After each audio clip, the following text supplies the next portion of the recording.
Bienvenido a Political Project, segundo capítulo de esta nueva entrega del podcast, pero ahora con una pregunta que es estelar, profunda, renuente y que todo el mundo se pregunta en estos días. ¿Javier Milei acaso es un traidor?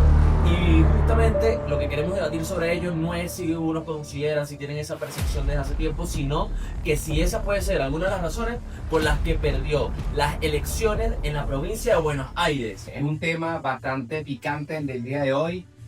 Queremos saber si Javier Milei es un traidor. ¿Por qué perdió las elecciones de septiembre, ahorita recientemente en Buenos Aires? Una derrota, o la primera derrota para Javier Milei, con más de 13 puntos. El peronismo volvió o continuó, porque debemos entender que en la provincia de Buenos Aires ya el peronismo ya estaba gobernando y se estaban haciendo unas elecciones, si se quiere decir, con mucha intriga, a ver si Milei podía dar el mismo resultado de cuando las elecciones, pero falló y fue la primera falla a nivel político. Creo que fue una gran derrota a nivel político para Milei. Desde que empezó es la primera derrota que tiene Javier Milei. No, ha tenido varias. Porque si recordamos la legislativa, a pesar de que fue la tercera fuerza, para él, para ese momento, para el contexto, era una victoria. Y lo digo, era una victoria porque en ese momento había dos fuerzas políticas muy marcadas, que era la del kirchnerismo, o mejor conocida por el Partido Justicialista, que en ese momento estaba en una coalición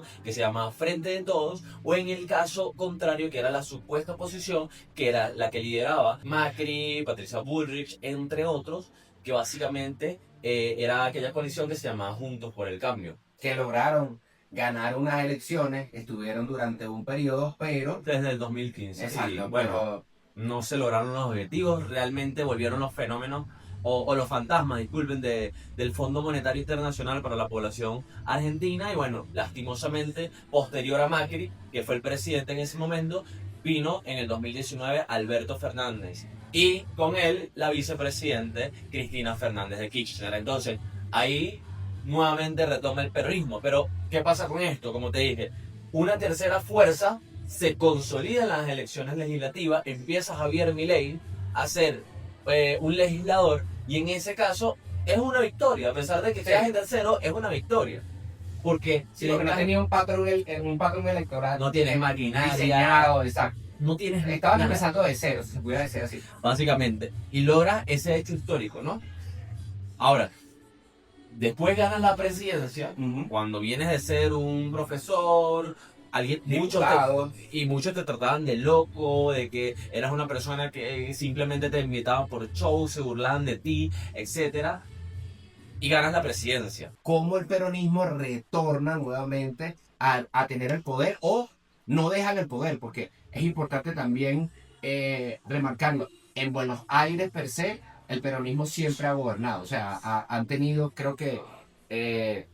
ha tenido una gobernanza, exacto, claro. Un dominio total durante mucho tiempo. Sí, lo que hablamos del 2023 de las PASO era justamente que a pesar de que Javier Milei por sí solo, su coalición no alcanzaba a estar más arriba del tercer puesto, claramente como candidato era el más votado, porque los demás se habían dividido. Es decir, Patricia Bullrich se enfrentaba a Horacio Rodríguez Larreta en las PASO, y lo mismo pasaba con Sergio Massa y su contrincante. Entonces ahí obviamente era un poco complicado, ¿no? En ese aspecto, a pesar de que Javier Milei tenía los mejores números, era un poco complicado. Ahora pasa la primera vuelta y Javier Milei entra en la jugada. O sea, muchos dirían es Patricia Bullrich y Sergio Massa los que se van a disputar, pero Javier Milei entra a la segunda vuelta. ¿Qué hace Javier Milei? Se alía con alguien que uno creería que nunca se iba a aliar, que es Patricia Bullrich y Macri. Ahora, y ahí empezamos nuevamente. ¿Es Javier Milei un traidor? Porque Javier Milei era el primero que decía que nunca se podía hacer lo mismo con la casta, con los mismos de siempre, con la casta política. ¿Acaso Patricia Bullrich, que era el debate en ese momento, acaso Patricia Bullrich no es parte de la casta política? Entonces Javier Milei tendría que redefinir nuevamente qué es para él la casta política. Y ahí vamos entonces. ¿Por qué pierde? No solamente pierde la provincia de Buenos Aires, sino que pierde por 13 puntos porcentuales. ¿Qué quiere decir eso? Que básicamente le dieron una barriga, a pesar de que no se llegó al 50% de los votos. le dieron una barriga, y una barriga que es histórica para un presidente que en su momento fue tan popular. No, y que tiene el 52% de popularidad en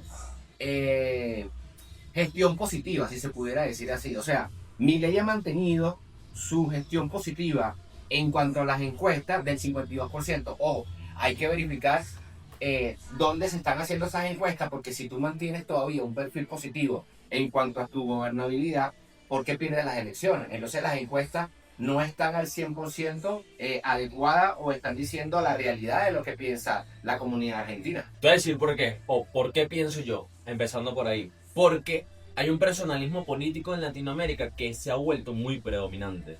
¿Qué pasa? Que personas como Javier Milei tienen mucha popularidad porque ellos llaman. Exacto. No obstante, la gente piensa que esa popularidad es completamente transferible a todas las personas que lo rodean, y no siempre es así. Pasaba con Nayib Bukele también, con muchos alcaldes que no son queridos por la población tal cual como sí lo es Nayib Bukele. Tanto así que incluso la población íbamos para allá y nos decían, alguien decía, yo amo a mi presidente Bukele, pero el alcalde que él puso acá en mi ciudad no sirve. Entonces ahí ves la diferencia. ¿Qué pasa? Javier Milei no es el postulado, a pesar de que es el postulante de todos esos cargos políticos que se estaban llevando a cabo en la legislación de Buenos Aires, sino que son otras personas, y ahí entra en el terreno político la presencia de terceros que no necesariamente le deben gustar a la población. Es decir, probablemente muchos de los que apoyan a Javier Milei se abstuvieron. Sí. Porque no apoyan a la persona que se lanzaron y hubo muchos candidatos que estaban mezclados o estuvieron mezclados en algún momento con el kirchnerismo, y eso fue objeto de muchas críticas. También recordar que antes de las elecciones se filtraron varios audios donde ponen en tela de juicio a la integridad de su hermana Karina Milei, y creo que eso fue un golpe muy duro que dio el kirchnerismo, y tanto así que bueno, que la gente habló con el voto, y bueno, prácticamente le están dando como que un golpe a Milei diciéndole, bueno, o cambias lo que estás haciendo, porque si al principio me decías que no iba a haber corrupción, pero ahora se están dando indicios de que posiblemente hay una corrupción. Ojo, estamos esperando que la justicia haga su investigación completa para ver qué pasó con esos audios, si Karina Milei tiene o no participación en el ministerio o en la entidad de discapacidad donde se dieron unos fondos que salieron sin autorización. Que la justicia sea la que determine si ella es partícipe o no, y bueno, que Milei tenga que de una u otra manera recalcular todo, y bueno, nada, si tiene algún funcionario aledaño a él que esté siendo objeto de corrupción, tiene que sacarlo, así tal cual como hizo Nayib Bukele. El problema es que pareciera que está sacando personas que piensan distinto a él, y eso ha generado un gran debate entre quien es su voto fuerte, que es el liberalismo o el libertarianismo. Ahí es donde está su voto fuerte, lastimosamente. Y aquellos que son libertarios o liberales se están cuestionando si Javier Milei sí es un liberal o no. Porque hay varias expulsiones, sí, hay varios desacuerdos, incluso desacuerdo con su misma vicepresidente. Sí, ya hay una ruptura. Una ruptura entre Villarruel y él, hay una ruptura marcada desde hace tiempo. Entonces, ¿qué tan liberal es eso? De hecho, los libertarios se caracterizan justamente porque apoyan la libertad. Y justamente en la libertad puede haber disenso. Exacto. O sea, tú puedes pensar igual a mí y debatimos ideas, y no por eso te voy a botar de la sala. Exacto. ¿Entiendes? Entonces ahí hay un tema. Y por eso justamente esto se llama Javier Milei es un traidor. Tú mencionabas un punto que era importante. Aquellos candidatos que estaban vinculados con el kirchnerismo. Vamos a tratar de profundizar eso. Y vamos a tratar de profundizarlo. Y yo me voy a ir con uno en particular que para mí es la gota que derramó el vaso, y justamente una de las razones por las que yo pienso que hay que cuestionarse un poco el gobierno de Javier Milei. Y no porque yo no esté a favor de sus políticas. De hecho, compartimos mucho esa visión de políticas públicas, económicas sobre todo. Sí, en especial la libertad. Sí, sin embargo, en la incoherencia de su discurso. Si Javier Milei se ha basado desde que empezó en llamar casta, en tratar de calificar un tercero como el culpable que han sido los políticos de anteaño, que yo estoy completamente de acuerdo, yo creo que debe haber una renovación política, pero esa renovación política debe ser real, o sea, no puede ser fingida. Y por lo menos Daniel Scioli, que es básicamente hoy, actualmente, designado por él, secretario de Turismo, Ambiente y Deporte de la Nación Argentina, fue vicepresidente de Néstor Kirchner en el 2007. ¿Qué tienes que opinar de eso? Bueno, es complicado porque es lo que estábamos hablando. Si te rodeas de lo que tú en algún momento dijiste que ibas a eliminar, que con la motosierra ibas a eliminar muchas cosas y que ibas a eliminar toda la casta política, entendemos, y no tenemos nada en contra de él, ni siquiera lo conocemos, de Daniel Scioli, si él formó parte del gobierno peronista, de Cristina, de Massa, o de alguna persona o algún gobernante que dentro de sus raíces está el socialismo, obviamente no lo puedes apoyar y mucho menos nombrarlo como ministro. Entonces, siento que eso es un error y que la población de Argentina lo vio como un error, no lo perdonó y en las elecciones no le dieron su voto. Y, ojo, estas son las elecciones de medio tiempo, vienen unas elecciones ahorita en octubre y en 2 años otras elecciones. Entonces, tiene poco tiempo y espacio para recalcular todo y empezar a hacer las cosas como la hizo en el principio. En el principio, Javier Milei se rodeó de Patricia Bullrich, se rodeó de personas que no estaban vinculadas al kirchnerismo o al peronismo. Bueno, creo que el peronismo es imposible porque creo que la mayoría están o tuvieron algún vínculo con el peronismo, pero no tanto al kirchnerismo ni al gobierno de Massa que tanto daño hizo a la Argentina. Entonces, le hago una pregunta a todos los que nos ven en ambos medios de comunicación. Las personas pueden cambiar su pasado político o deben ser juzgadas por su pasado político, porque eso es lo que se está pasando acá. Daniel Scioli, como les digo, fue vicepresidente de Néstor Kirchner. Tuvo un vínculo con el kirchnerismo muy fuerte. Claro. Y ser vicepresidente, tenía muchísima información valiosa. Sí, y ser designado secretario de Turismo, Ambiente y Deporte de Argentina por Javier Milei va en contra claramente de su discurso de la casta política, porque es parte de esa casta que él critica justamente, que es la casta liderada principalmente por Cristina Fernández de Kirchner, que para nosotros, bueno, para mí, no sé para ti, para mí es una persona despreciable, que incluso le tienen un proceso abierto que pudiera estar fácilmente en la cárcel. Entonces, yo creo que ahí hay que plantearse una serie de preguntas. Entonces, ¿tenemos que juzgar a las personas por su pasado político, Eduardo? Desde tu punto de vista. Bueno, si lo vas a hacer tan radical como Javier Milei se dio al principio, tienes que hacerlo. Pero también hay que recordar que su ministro estrella, Luis Caputo, también formó parte en algún momento del gobierno de Massa y también fue asesor, se pudiera decir así, del gobierno de Cristina. Entonces, desde ese momento, con Luis Caputo también había como que entibiando un poquitico la situación, porque Luis Caputo también había sido parte de ese gabinete o del equipo económico cuando el Milei no era parte del gobierno, sino que era o Cristina, o Massa, o Néstor Kirchner. Entonces, ya desde ahí había como que un anuncio de que Javier Milei quería ser radical, pero no tan radical. Ese es el problema, entonces, cuando tus acciones van en contra de tus palabras. O eres caliente o eres tibio, pero no puedes serlo los dos. Básicamente. ¿Cuál sería para mí la opción indicada o el camino indicado?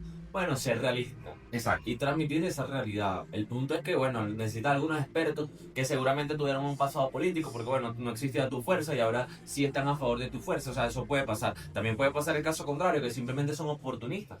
Eso también pudiera pasar. Personas que no están de acuerdo con tus ideas, pero simplemente se están aprovechando de que eres el presidente de la nación. También es una posibilidad. Pero si vamos a juzgar, no podemos señalar solamente a uno, o a dos, o a tres. Tendríamos que señalar a muchísimos. Donald Trump fue de demócratas antes de ser republicano. Nayib Bukele fue de FMLN antes de ser de Nuevas Ideas. Entonces es complicado. O sea, es complicado jugar por el pasado político. De hecho, hay una condición humana que es intrínseca a nuestra naturaleza, que es que nosotros mejoramos con el tiempo y vamos cambiando. Tal vez esas personas cambiaron, no lo sabemos. El punto es que el problema no es que haya tenido un pasado político, el problema es que va en contra de los principios y fomenta la incoherencia de Javier Milei en su discurso. Entonces Javier Milei ya no puede ser Exacto. radical que dice, bueno, con lo mismo de siempre, solamente vamos a tener los mismos resultados, son una casta, unos corruptos, etcétera. Ya no puedes hacer eso. A eso iba, a eso iba. Si vas a intentar obtener ayuda de parte de muchas personas o políticos que son brillantes, pero que no tienen una trayectoria política 100% pura o 100% intachable, entonces vas a tener que cambiar el discurso, vas a tener que decir que necesitas ayuda e entendiendo que él viene de dar clases, él era profesor de la universidad, no tiene una trayectoria política amplia y que él decidió incursionar en la política para lograr un cambio. Ojo, ya logró el cambio. Él logró el cambio. Con solo él llegar a la presidencia, creo que él ha logrado muchísimo. Pero, Y las políticas, evidentemente, superávit fiscal, exacto, por ejemplo, bajo la inflación. económicamente 20 puntos. Pero entendemos que él no tiene esas herramientas políticas sólidas para decir, yo voy a contar en este ministerio con tal persona, voy a contar con esta otra en este otro ministerio y va a tener o ha tenido la necesidad de buscar a personas que ya han pasado por ese cargo en otros gobiernos, pero que ahora lo están criticando fuertemente porque eres muy radical en tu discurso. Entonces vas a tener que bajarle un cambio en discurso, decir o aceptar que necesitas ayuda y que tú sientes que estas personas que estás buscando son las que te van a dar tu ayuda. Pero hay que entender que estas personas o te manchan la gestión o... ¿Qué fue lo que pasó? Sí, exacto, que fue lo que pasó. O te ayudan, pero vas a tener un riesgo. Entonces, ¿qué tanto puedes asumir tú ese riesgo? O, oye, mira, vamos a buscar a unas personas en la universidad, profesionales que de repente no estén incluso en la política, pero que quieran dar una mano a mi gestión y que no tenga un pasado político oscuro para yo poder seguir siendo radical como lo he venido siendo. Es que justamente es eso, lo que decíamos en el podcast pasado. La gente piensa que los gobernantes, los presidentes, gobernadores, alcaldes, etcétera, gobiernan solo y eso en la realidad es que no. Es difícil. Gobiernan con un equipo, gobiernan con unos asesores, gobiernan con un grupo de personas que tienen que impulsar como la extensión de su gestión. Porque no puedes hacer todo, es como si el gerente de una empresa hiciera todos los trabajos de la empresa. Es imposible. Necesitas fuerza, necesitas personas que lleguen a donde tú no puedes llegar por temas de tiempo, límites normales, físicos, corporales, etc. Y Javier Milei necesita eso. Ese es el gran problema de los outsiders políticos. Y no es el primero que le pasa.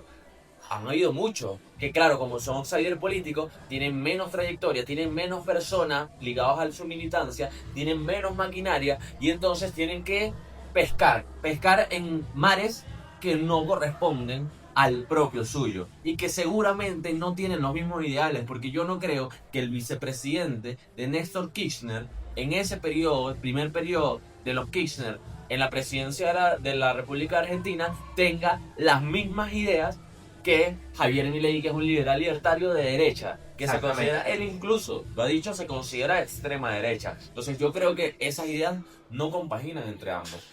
Entonces tienes que ir buscando personas con las que sí, que tal vez no son experimentadas políticamente, pero tal vez tienen las herramientas para lograr otro tipo de cosas. Porque les voy a ser sincero, nosotros no necesitamos en los puestos de poder políticos experimentados. Nosotros necesitamos profesionales experimentados. Es decir, personas que se hayan formado en la academia, que se hayan formado en empresas. Eso sería lo mejor del mundo, por lo menos. Un ministro de seguridad, alguien que se haya desarrollado en seguridad, en criminología, ese tipo de cosas que sea un experto en la materia. No necesito un político que se crea experto en seguridad. Por ejemplo, lo mismo pasa con el Ministerio de Economía. Necesito economistas, contadores, administradores, personas que han tenido empresas, que han trabajado con aduanas, etc. Y no ese tipo de personas que simplemente son políticos que se creen expertos. Sí, que tienen en el cargo muchísimo tiempo, que solamente se han dedicado a la política per se. Ojo, tenemos que tener en cuenta que la experiencia política ayuda mucho. No obstante, ¿por qué es tan importante esta derrota? Eso creo que es el punto esencial, porque evidentemente, bueno, los medios de comunicación mencionaron que es una derrota histórica, etcétera, pero hay que estar claro que es en Buenos Aires solamente. Sí. faltan muchas elecciones, otras provincias. Buenos Aires tiene otras provincias y obviamente el poder también se reparte ahí. No obstante, ¿por qué es tan importante en Buenos Aires que se haya perdido o que se haya ganado por parte del peronismo? Sí, porque el 40% de los electores básicamente está ahí, en la ciudad de Buenos Aires. Entonces, si ya Javier Milei había ganado unas elecciones, no con el apoyo al 100% de Buenos Aires, pero sí con un gran apoyo, ¿por qué lo pierde en estos momentos? Ojo, había muchos analistas que ya habían predestinado una derrota, pero no por tantos puntos. Se sabía que Javier Milei o la Libertad Avanza iba a perder contra el peronismo, pero no por 14 puntos, como sucedió. Ellos tenían como que un límite entre 4, 5, 8 puntos, pero 14 puntos fue muchísimo y fue algo que al día siguiente ya habían reuniones para empezar a implementar otras políticas públicas porque evidentemente tienen que hacer un cambio. Y el cambio no puede ser solamente de la narrativa del discurso, sino que llegue a los bolsillos de las personas, de la población y que llegue calidad de vida. Sí. Porque con el discurso no hacemos nada. Creo que la esperanza de la Libertad Avanza era perder por poco y no necesariamente ganar. Exactamente. Para consolidar por lo menos lo que significa un tercio de los electores Exacto. en Argentina, que es la provincia de Buenos Aires. Hay que recordar primero, para las personas que no lo sepan, que Argentina es un estado federal.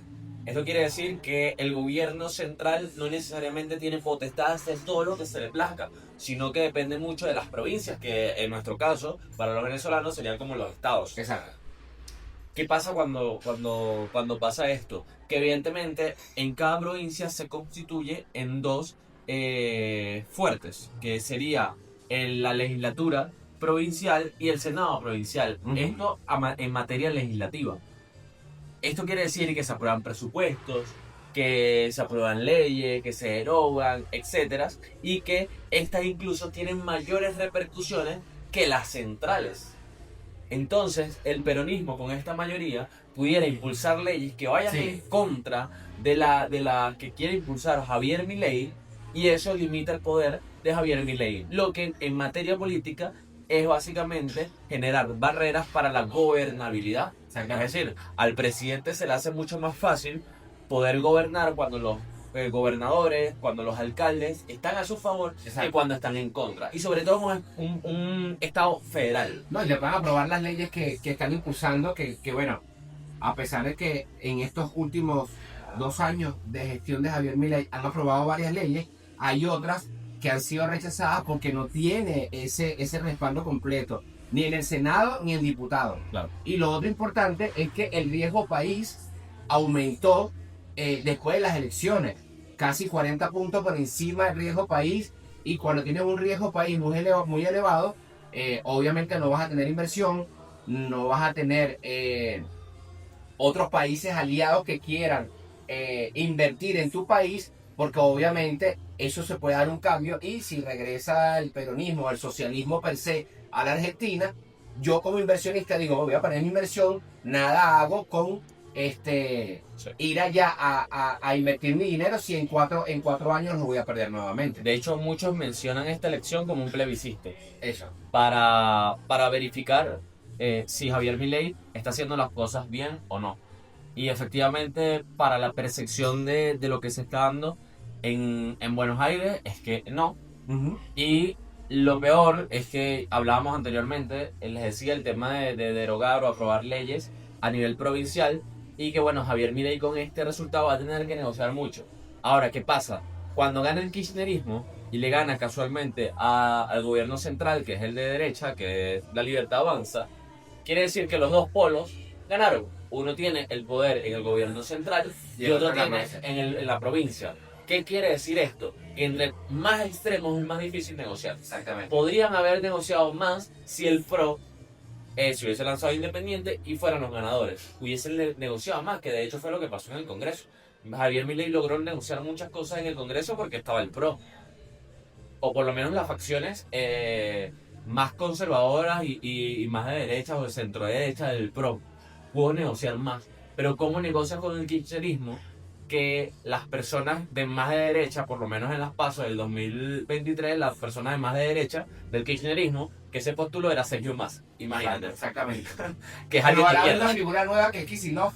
Sí. Y si Kicillof, con estas elecciones de reciente, si Kicillof en el 2027 se lanza a una candidatura presidencial, tenemos que decir a toda la comunidad argentina que Kicillof puede ser el nuevo presidente de la Argentina y que a Javier se le va a hacer muy difícil repetir una elección en Argentina como presidente. Entonces sería un cambio totalmente radical. Nuevamente entraríamos en ese ciclo de una elección peronista, una elección kirchnerista, una elección de un partido de derecha como pasó con Macri, volvió nuevamente el peronismo, estuvieron por las elecciones. Ahora llegó Milei, pero Milei ahora está perdiendo nuevamente contra el peronismo. Entonces hay que prepararse bien. La estructura desde adentro creo que hay que organizarla mejor, porque obvio, el peronismo tiene 40 años o más de 40 años funcionando en el Estado y eso no se va a desmantelar de un día para otro. Pero hay que tomar nota y hay que empezar a hacer las cosas bien si queremos que esto se mantenga en el tiempo. Si no, va a ser difícil. Sí, y el problema más grave de que empezar un gobierno kirchnerista de nuevo es que seguramente todos los avances que tuvo Javier Milei se paran. Ese es el problema cuando pasas de un extremo al otro y no cuando te mantienes con un gobierno que más o menos se parece en temas ideológicos y que, bueno, mantienen una que otra política. Pero se va a vivir una montaña rusa de 4 años en subida, 4 años en bajada, 4 años en subida nuevamente. O nunca. Y no es viable Exacto. para la sociedad, porque quien sufre el día a día es la sociedad, la gente de a pie, esa es la que verdaderamente está sufriendo. Nunca vas a tener un crecimiento sostenido. Exacto, porque sufre con un gobierno y sufre con otro. Sufre con otro. A pesar de que, bueno, ahorita O sea, la inflación y la economía está bien o está estable, hay que entender que con los gobiernos socialistas esa estabilidad económica es difícil. La inflación hace de la suya. Sí, de hecho, bueno, en materia económica, todo aquel que sepa más o menos de principios económicos sabe que los efectos positivos no se ven al momento. Sí. O sea, entonces, está bien, pueden venir los 4, 5, 6 años de Javier Milei con políticas económicas correctas, pero no necesariamente durante ese periodo presidencial viste los efectos. Tal vez lo ves dentro de 5 años más. Exacto. ¿Qué pasa? Si viene aquel que va en contra de mis principios completamente, revierte mis políticas, hace una pausa y revoluciona lo que yo estaba haciendo hacia un sentido completamente contrario, probablemente nunca vamos a ver los efectos positivos. Exacto. Pero bueno, Hay que recordar que Milei, en cuanto a sus políticas monetarias del déficit cero y el bajar la inflación, hay que recordar que él también dejó de producir o dejó de emitir moneda y él le dio un plazo hasta julio del 2026, donde en ese momento ya la inflación debería ser cero. Entonces, si él lo logra y en julio del 2026 tenemos una inflación cero, que hay muchos economistas que dicen que va a ser antes, pero si él lo logra, ¿hasta dónde se va a sostener si en el 27 tenemos unas nuevas elecciones? correcto. Entonces, entrando en el 27, si Kicillof hace lo mismo que hizo con estas elecciones, que ganó y al día siguiente ya había agregado un impuesto a las billeteras digitales, entonces, si es presidente, va a hacer lo que él quiera, va a establecer miles de impuestos y esa inflación de cero va a empezar otra vez nuevamente a subir. Claro. No es sostenible en el Y tiempo. empiezan a elevar el gasto público. Exactamente. Entonces es complicado, ¿no? Lo que se le espera a Argentina, otra vez entra en el foco, creo que es complicado. Son Sí. unos días complejos, vienen las elecciones en octubre, esperemos, si Dios quiere, que nosotros estemos allá en octubre, observando esas elecciones. Pero bueno, ahora queda esperar. Creo que a Javier Milei le queda una autocrítica y una evaluación muy A lo interno. fuerte a lo interno, a su gestión, a cómo está perdiendo gran parte de su voto duro, que son los libertarios, cómo está perdiendo también la capacidad de seguir negociando con el PRO y cómo está perdiendo espacios con el kirchnerismo que desde el minuto 1 no han dejado de luchar.